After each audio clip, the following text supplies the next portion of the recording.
নমস্কার বন্ধুরা, সানুদির রান্নাঘরে আপনাদের সবাইকে স্বাগত জানাচ্ছি। চলে এসেছি আবার একটা নতুন রেসিপি নিয়ে। এখানে আমি কিছু ছোট আলু নিয়েছি। আলুগুলোকে এইভাবে অর্ধেক করে কেটে নিয়েছি। এগুলোকে সিদ্ধ করে নেব। আর রেসিপিটির জন্য নিয়েছি কিছু মশলা, গোটা মশলা। এখানে আমি নিয়েছি কাঁচা লঙ্কা, দু রকমের সরষা, সাদা আর কালো, নিয়েছি গোটা ধুনা, গোটা জিরে, আর নিয়েছি আদা কুচি, রসুন আর পেঁয়াজ কুচি। মশলাগুলোকে সব একসঙ্গে আমি বেটে নেব। নিয়েছি টমেটো, ধনেপাতা। বন্ধুরা, আলু সেদ্ধ করে নিয়েছি, দিয়ে খোসাগুলো ছাড়িয়ে নিয়েছি। এখানে কড়াইটা আমি আগের থেকেই বসিয়ে রেখেছি গরম হতে। গরম হয়ে গেছে, তেল দিয়ে দিচ্ছি।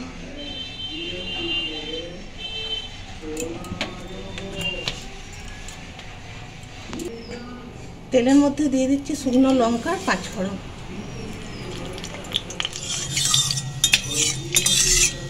কড়াইয়ের মধ্যে তেলটা আমি গুলিয়ে নিয়েছি।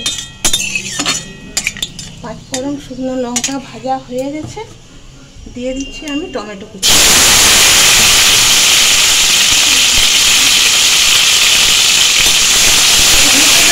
নেড়ে নিয়ে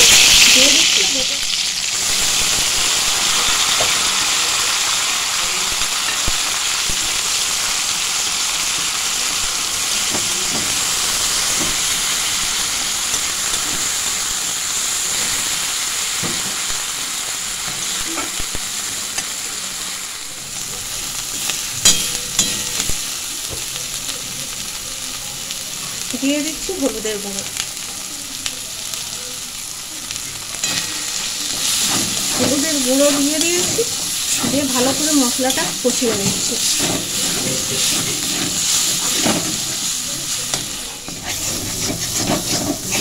বন্ধুরা, মশলাটা আমার কষানো হয়ে গেছে,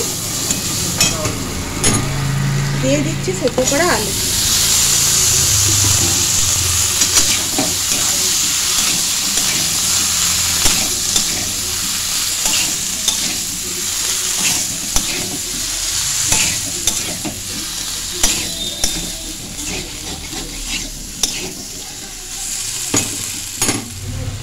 দিয়ে দিচ্ছি স্বাদ মতো নুন।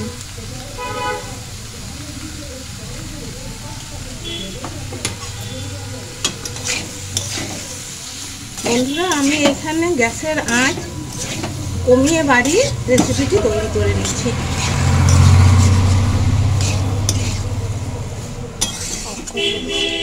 এখানে অল্প একটু আমি জল দিয়ে দিচ্ছি, বেশি জল দেবো না।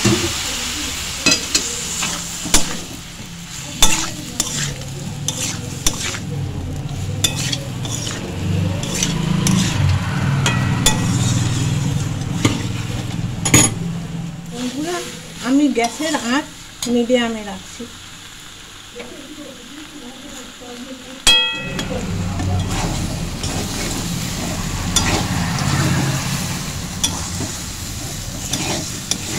বন্ধুরা, আলুর রেসিপি আমার হয়ে গেছে। এখানে উপরের থেকে দিয়ে দিচ্ছি ধনেপাতা কুচি, আর অল্প একটু কাঁচা সর্ষের তেল দিয়ে দিচ্ছি।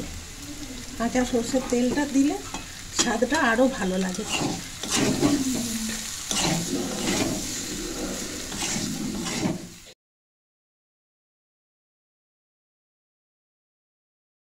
বন্ধুরা, এই রেসিপিটির নাম হলো সর্ষে আলুর দম। আর বন্ধুরা, গরম ভাতের সঙ্গে এই সর্ষে আলুর দম খেতে খুবই সুস্বাদু লাগে। বন্ধুরা, এই রেসিপিটি আপনারাও বাড়িতে তৈরি করে দেখুন।